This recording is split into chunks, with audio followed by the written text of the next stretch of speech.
In this video, I will explain lab number 6 that is based on analyzing the system stability using Routh's criteria. So first of all, we have to define what is stability. So a system said to be stable if its natural response is decreasing as when time is going up to infinity. um, or in other words, we can say that if there's no force input to the system and you just perturb the system based on its natural behavior and its response is decreasing with time, or in other words its energy is decreasing, so in that case we can say that system is stable.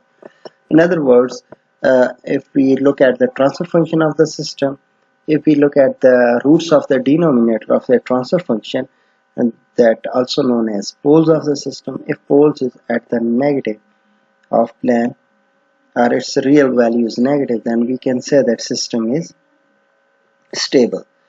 Or if we consider the forcing input, and then in that case we can say that if we give a bounded input to a system and we have a bounded output, so this is another definition of stability of a system.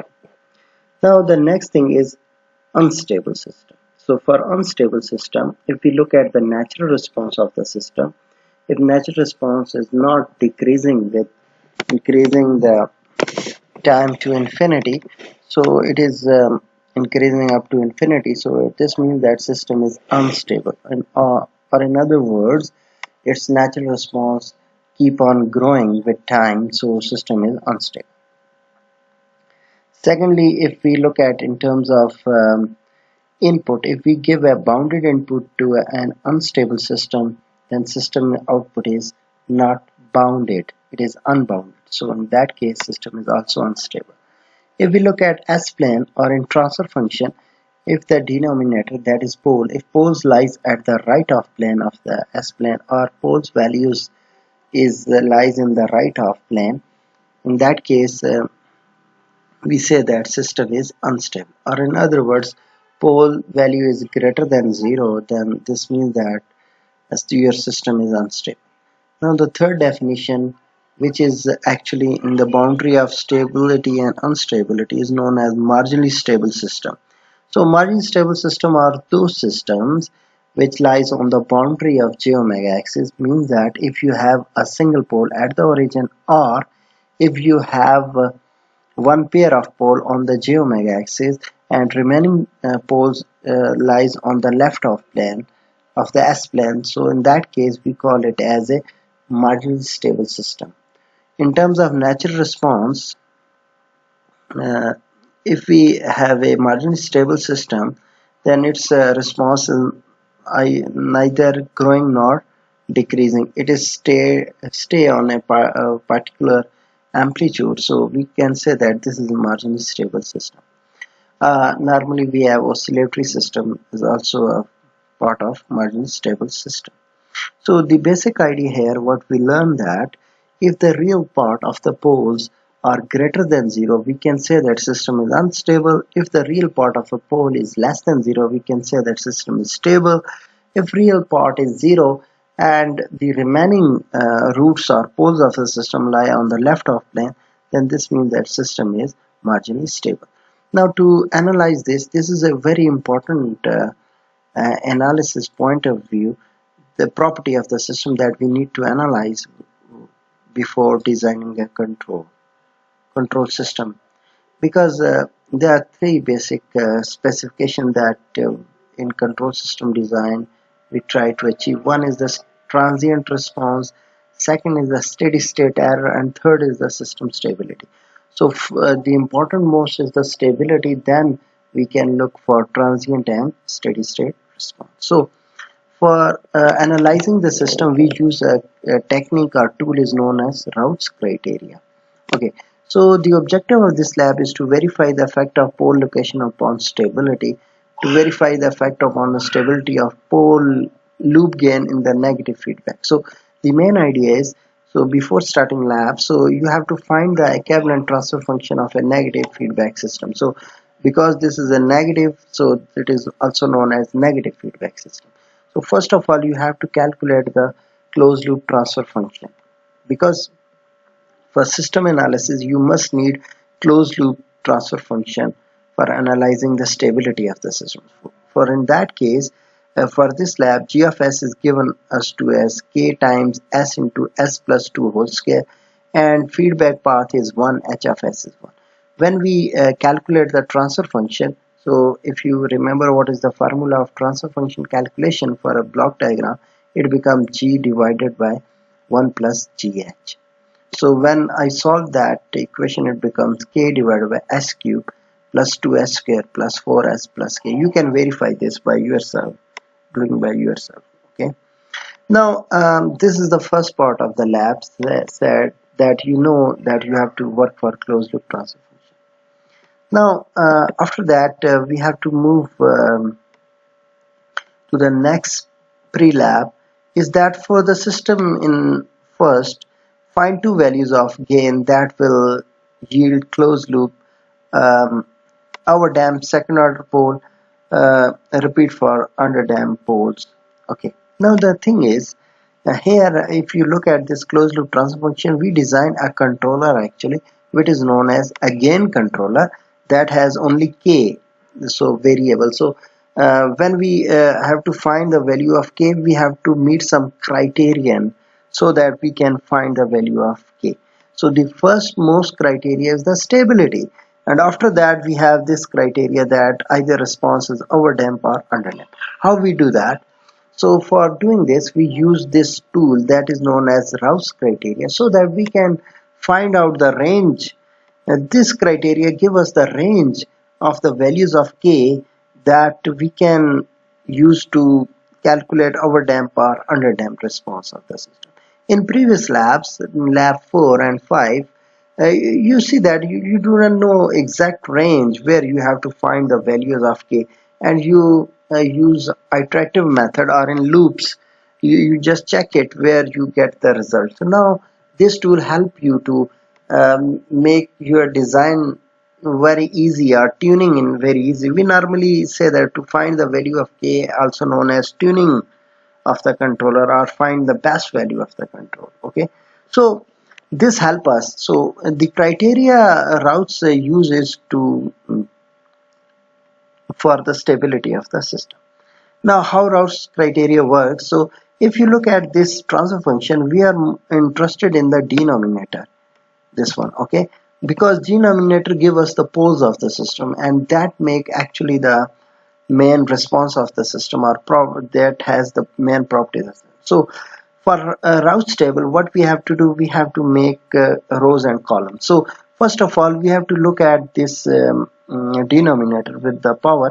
So if you look at this, it starts with the highest power of 3 of s, then plus 2 times s square plus 1. So there are two types of power. Either powers are odd or even. Now look here, 3 is an odd number, so this power starts with odd. So we have to look for odd powers, that is s cube, then s1 is also odd, and so on. Similarly for even power, we have s2 and s power 0. So you know that even number and odd number. Now the first of all, we have to look for the highest power. If highest power is odd or even, now look here highest power is even. Now we have to note the coefficient of s3. So s3 coefficient is 1.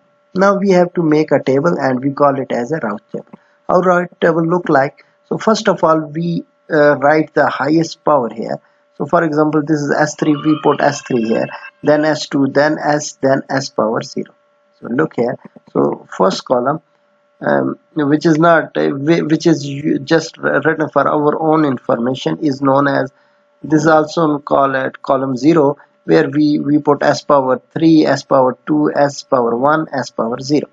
Now we have the highest odd power, so we have to write the first of all, pick the coefficient of s cube, that is 1. I wrote here 1, and then I didn't write the even power coefficient. I go to the next odd power. Next odd power is with coefficient 4.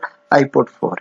Okay, now I move to the next row. So look here, this is one column, this is second column. Now I'll move to the s square row. S square start from here. So I pick 2 from here, put here, and then even is s power 0, that is k, I put k. So this is the way I can write first two rows of the Routh table. After writing this, now how I found the next remaining rows. So I apply a formula, because these two rows normally take from this transfer function. After this, all rows are calculated using a formula, and formula says that you take 1 2 and 4k and take the determinant and put minus sign outside, and the second row's first element, that is s square, this last element 2, and divide by this element 2. Okay, when you solve this, you come up with minus k plus 8 divided by 2. Similarly, now leave this and move to next column. So there's no column, so I have to apply formula again, that I have to take the determinant of 1 2 0 0 with minus sign divided by 2, because it becomes 0, I put 0. Okay, now when I complete this row, now I left the uppermost row and I use these two rows, s square and s, to find the values of s0 row. How I do that? I again take the determinant of 2 and minus k plus 8 divided by 2, k0, and divided by this number minus k plus 8 divided by 2. Always divide by the first number. Okay, when I solve it, it becomes k. I put k here. Again, I have to calculate this number. How I do that? I take 2 minus k plus 8 over 2 and take the determinant with 0 0. I come up with 0. So this is the way I can make the table, and this is the Routh table. So the detail is available on the other lecture which I made on stability. Okay, it is also uploaded, and this information is available in your chapter number 6 of normalized book. Okay, now when I do that, so the stability criteria that is defined by the Routh-Hurwitz table, it says that this is the first column. So for first column, for stability, your all sign must be same. For example, the sign of 1 is plus here, the sign of 2 is also plus here, so these two signs must be plus plus, so that we have stable system. If these signs are changing, so this means the system is unstable, or in other words, so I have to choose a value of k so that this whole term become positive. Okay, so this is the design criteria. So how I make k positive? So k positive means that the values must be greater than 0. So so for stability, I wrote here, for stability, the coefficient in first column must have same sign, that is positive. So I know 1 is already positive, 2 is already positive. Now I put k greater than 0, then k become positive, because you know that 0 has no sign, so we have to be very careful. K must be greater than 0. Similarly, this term must be greater than 0 for stability, so I put minus k minus 8 divided by 2 must be greater than 0. When I solve it, I get a range that the stability is make sure between 0 and k. Now I know the values of k for choosing the values of k that will result in a stable system. Now for underdetermined system, I just choose, you can do it by using the previous lab code, but I choose it just k equal to 4, and this gives me an underdamped pole locations at minus 1.2956 and minus 0.3522 plus 1.27 j, two complex poles, and but both are at the left of plane, so means that system is a stable system. Now to just clarify it or overview it, you know that underdamped system are those which has overshoot, and normally it has a complex pole, and they must be lie at the left of plane so that system is stable, otherwise system is unstable. So that's why, look here, the pole location is minus 1.2, so it has one real and two complex poles. These are actually dominant poles, and so that they have underdamped response. Now similarly you can find for overdamp. So if you remember what is the property of overdamp poles, if you remember from previous chapter, previous videos, that overdamp is when we have two real poles, distant real poles that lies on the left of plane. Okay, so you can find it by using the loss lab, where if you implemented the code in the loss lab, you easily find the our damp location within this range 0 and 8. Okay, must be greater than 0 and less than 8. You just use a loop and check the values and use the damp as a function, and you easily calculate it. So this is the part 2. Now we will move to part 3 here, and part 3 says that find the value of k that will make the system critical damp. So similarly, if you remember, I didn't do this part. So if you remember, critical damp means that you have dominant poles lies on the same location, and zeta equal to 1. So you can use loss lab. If you did it, you easily calculate this critical damp for this system. Remember, this is a third order system, but the dominant poles, you have two dominant poles that dictate overall response of the system. Now the fourth part says that you have to find the value of k where system is marginally stable. So you know that this range tell us between 0 and 1, this is a boundary line between stability and unstable. And I told you that marginally stable is on the boundary. So for if you put k equal to 8, this gives you the boundary, or in other words, this gives you the values where you have marginally stable system. So I put k equal to 8 in the in this equation, and when I calculate the roots, I get with roots is -2 and -2j and +2j. Okay, so this is the way I can calculate the marginally stable system. So for each part, plot one graph the pole location of each. So you can easily plot these pole location by just putting the values of k in this, and just use PZ map and you easily plot the values. Okay.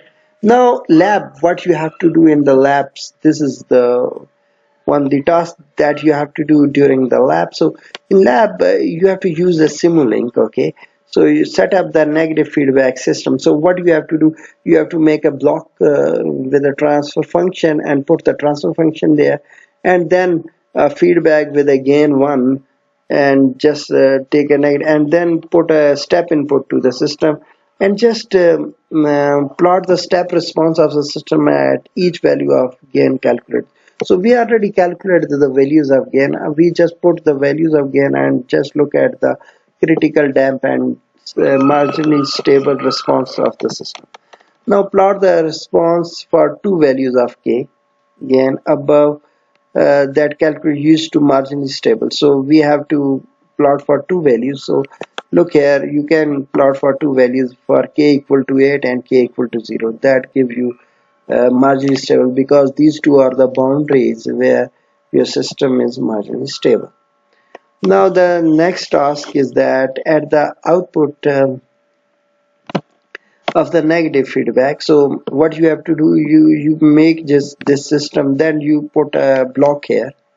Okay, and then in that block you put this transfer function, that is g1, that is 1 over s square plus 4. Okay, set the gain at the value below that calculator for marginally stable. So marginally stable below means that you choose any value. For example, you can choose 7 here. Okay, for value of k, and plot the step response. Look at the step response, what happened. Repeat for k calculated marginally stable, and put k equal to 8 and analyze the. So this is the basic thing in this lab you have to do, and from your plots discuss the condition that leads to unstable response. Okay, discuss the effect of gain upon the nature of the step response of a closed loop system. So basically the basic effect of this gain is on the pole location, and that eventually affect your response of the system. I hope you will go through it and do this lab, and I just give you a hint as a solution for this as well. So it's better to go through this video and then try to solve your lab. You hopefully do it very easily. Okay. So if you are struggling with the Routh's criteria, videos are already uploaded, and it is your chapter number 6, Narbonne, where it is discussed. Thank you.